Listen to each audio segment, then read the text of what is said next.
Hello students, welcome to my YouTube channel tutorial classes by Garima Singh. हम लोग यहाँ पे पढ़ रहे हैं इंजीनियरिंग मैथमेटिक्स 2 एकेटी यूनिवर्सिटी से का सिलेबस कवर कर रहे हैं यहाँ पे। और यूनिट 4 चल रही है हम लोगों की। यूनिट 4 का ये क्वेश्चन 10 मार्क्स में पूछा जाता है। तो आइए देखते हैं क्या है question. Find the bilinear transformation maps the point Z की वैल्यू गिवन है और ये मैप कहाँ पे हो रहा है, डब्ल्यू पे, यहाँ पे आई जीरो इन्फिनिटी पे। Also find the image of the circle mod Z is equal to 1। ठीक है, तो जेड की 3 वैल्यू दी हुई है, डब्ल्यू की 3 वैल्यू दी हुई है, तो Z1 Z2 Z3, W1 W2 W3। ठीक है, तो इसमें हमारा फॉर्मूला लगेगा। फॉर्मूला यूज बाइलिनियर ट्रांसफॉर्मेशन का रेशियो फॉर्मूला, ये क्रॉस रेशियो फॉर्मूला है। क्या है, W minus W1 W2 minus W3, ऐसे ही Z minus Z1 Z2 minus Z3 upon में भी W minus W3 W2 minus W1 Z minus Z3 Z2 minus Z1, बीच में equal to का sign है।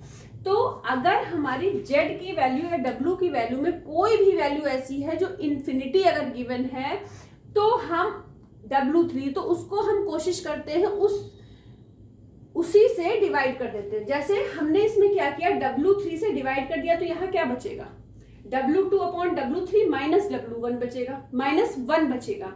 ठीक है, फिर नीचे यहाँ पे W3 है, तो इस W3 से इस पूरे को डिवाइड करा तो W अपॉन W3 -1। ऐसा क्यों किया, अपॉन में क्यों किया हमने, क्योंकि जब इन्फिनिटी किसी भी नंबर के अपॉन में होता है तो वो वैल्यू हमारी क्या बन जाती है, 0। अगर हम इन्फिनिटी पुट करेंगे तो हमारा कुछ वैल्यू निकलेगी ही नहीं। इन्फिनिटी में अगर मल्टीप्लाई करो किसी भी नंबर का, डिवाइड करो, ऐड करो, सब्ट्रैक्ट करो, तो इन्फिनिटी ही मिलता है। इन्फिनिटी क्या होता है, नॉट डिफाइंड टर्म। तो आइए देखते हैं, वैल्यू पुट करते हैं और आंसर निकालते हैं। W माइनस W1, तो W1 की वैल्यू 1 है, तो W आ गया। फिर W2 अपॉन W3 क्या हो जाएगा, W2 upon W3 0 upon infinity क्या हो जाएगा, 0 हो जाता है। कुछ इन्फिनिटी से अगर डिवाइड करोगे तो वो नंबर 0 हो जाएगा, लिखने की जरूरत नहीं है।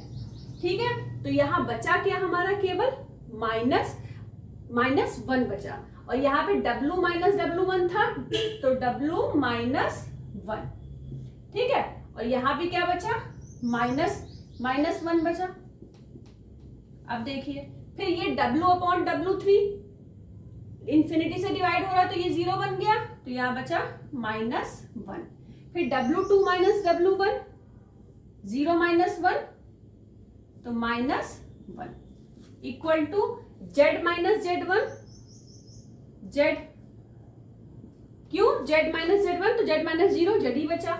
Z2 minus Z3 -1 minus I। अच्छा, एक चीज और, हमने एक गलती कर दी यहाँ पे, देखिए 1 नहीं है, I है वैल्यू। W1 की वैल्यू I है, तो W1 हमने भी कहाँ पे यूज करा है, यहाँ पे यूज करा है, तो यहाँ पे आप I कर दो जहां भी W1 है। और यहाँ पे हमारा क्या है, W2 माइनस W1, तो -I। ठीक है, बाकी सब सही है। अब देखिए अपॉन में Z माइनस Z3, तो 0 माइनस वो Z माइनस Z3, तो Z माइनस I, और Z2 माइनस Z1, Z2 क्या है हमारा, -1, और Z1 क्या है हमारा, 0 लिखने की जरूरत नहीं। अब हम क्रॉस मल्टीप्लीकेशन कर देंगे, तो देखिए यहाँ पे हम लिख लेते हैं, ये क्या है हमारा, I माइनस W हो जाएगा। इसको यहाँ पे लाएंगे, इससे माइनस से मल्टीप्लाई करेंगे, तो ये क्या बन जाएगा, I माइनस Z। फिर इन दोनों का मल्टीप्लाई करेंगे, अब ये देखिए -1 और -I प्लस का I बन जाएगा, और इस I से यहाँ पे अगर आप मल्टीप्लाई करोगे तो क्या बनेगा, Z I -1 माइनस I। ठीक है, मल्टीप्लाई कर लीजिए। अब ये देखिए I इंटू I स्क्वायर की वैल्यू क्या होती है, -1। फिर -WI, इसके बाद इससे मल्टीप्लाई हो गया। अब हम क्या करें, -Z से मल्टीप्लाई कर दे, तो -ZI प्लस WZ, फिर -ZI प्लस अब देखिए जेड आई इंटू माइनस आई, तो आई स्क्वायर की वैल्यू -1 होती है और इस माइनस से प्लस हो जाएगी, तो प्लस का आ जाएगा जेड। अब माइनस जेड आई आपस में क्या हो जाएंगे, कैंसिल आउट। हमें जेड की वैल्यू निकालनी है, ठीक है। अब यहां से देखिए तो डब्लू जेड माइनस जेड, इन दोनों को इधर ले जाइए, तो 1 प्लस डब्लू आई, ठीक है। तो यहां से जेड कॉमन लीजिए, तो डब्लू माइनस 1 प्लस डब्लू आई, तो जेड की वैल्यू हो जाएगी 1 प्लस डब्लू आई अपॉन डब्लू माइनस 1। तो फटाफट नोट डाउन करिए इतना जल्दी से। अब देखिए जेड की वैल्यू हम लोगों ने निकाल ली है, ठीक है। अब देखिए दिया हुआ है also find the image of the circle, इस सर्किल की इमेज निकालनी है। सर्किल क्या गिवन है, mod Z is equal to 1। जेड की वैल्यू हमको पता है, मोड के अंदर लिख लीजिए 1 plus W I, W minus 1 is equal to 1। फिर क्या करेंगे, 1 plus W I is equal to W minus 1 mod के अंदर, इस 1 से मल्टीप्लाई करोगे तो वही वैल्यू रहेगी। अब क्या होता है, W की वैल्यू आपको पता है क्या होती है, U plus I V, U plus I V minus 1। अब क्या करना है आपको, रियल पार्ट इमेजिनरी पार्ट अलग अलग करके लिखने हैं। तो देखिए ये क्या हो जाएगा 1 प्लस आई यू, और इसका जब मल्टीप्लाई होगा तो ये हो जाएगा आई स्क्वायर वी, तो आई स्क्वायर की वैल्यू -1 होती है तो माइनस वी आ जाएगा, तो 1 माइनस वी एक पार्ट में आ जाएगा, आई यू एक में आ जाएगा। ऐसे ही यहां पे u माइनस 1 एक साथ आ जाएगा, आई वी एक साथ आ जाएगा।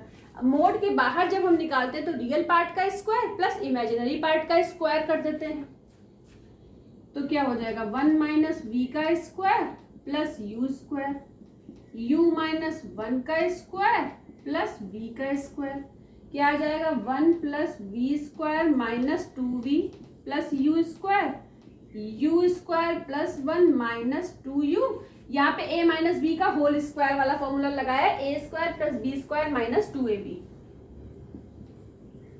अब काट दीजिए जो जो कट रहा है, v से v स्क्वायर से v स्क्वायर काट दीजिए, 1 से 1 काट दीजिए, u स्क्वायर से u स्क्वायर काट दीजिए, 2 से -2 कट जाएगा, बचेगा क्या, v is equal to u। तो क्या पूछा था, find the image of the circle mod Z is equal to 1। तो ये क्या है, ये आपने क्या निकाली है, ये आपने निकाली है इमेज। यही क्या हो गया आपका आंसर, ठीक है। तो फटाफट देख लीजिए, कहीं पे कोई दिक्कत हो तो पूछ लीजिए, वैसे दिक्कत कोई भी नहीं होगी। तो आज के लिए इतना ही। ये क्वेश्चन इंपॉर्टेंट क्वेश्चन है, इस तरह के जो भी क्वेश्चन आएंगे, जैसा हमने बताया कि जेड या डब्लू में जो 3 वैल्यू गिवन होती है, कोई भी वैल्यू अगर इन्फिनिटी है तो उस वैल्यू को, अगर W3 की वैल्यू या W2 या W1, मान लेते हैं W1 की वैल्यू इन्फिनिटी है, तो आप W1 से जहां जहां W1 होगा उससे आप ऊपर और नीचे डिवाइड कर दोगे, और जब डिवाइड करोगे तो वो वाली पूरी वैल्यू 0 हो जाएगी, तो आप आसानी से सॉल्यूशन इसका निकाल लोगे। आज के लिए इतना ही। All the best to all of you, thank you.